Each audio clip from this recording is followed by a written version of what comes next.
Alright, so this is the other side. What you saw me do there was kind of different. I wanted the tweed to go underneath here, but not over this because it was getting kind of tight. Plus I think this looks better. So I actually glued it to the bottom side of this here. Then you saw me open it and I riveted it. I was able to squeeze with the material the squeezer in there and then wrap the rest of it. Let's put it together.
Well, what can I say?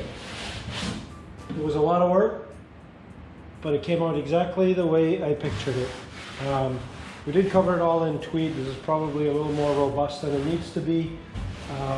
This 4D floor is every bit as strong. Actually, it's probably stronger than non-supported versions of the baggage area back here. So I have no problems with, I don't know, maybe a heavy dog sitting up here. This latch thing came out really, really cool. I ended up getting an 8-inch strut. I had a 7-inch one before, and I bolted it right to this the center brace. And the reason I did that is because as it goes up, it kind of just rests nicely against this. The other one was, there's no tension on it, so I don't think it's going to wear any material. But the other one was just shy, so you experience a little bit of that left and right wobble. So when this is in, obviously it's supported all the way around. I do have to say it was a little bit tricky trying to get this material because, you know, it's doubled up thin, so I had to clamp it around the vise all the way in there. I did this little recess in here, and then with all the black screws, really kind of psyched. So Some of the screws, the black screws, are a little bit stripped on the head. You can obviously replace those, but thanks for watching.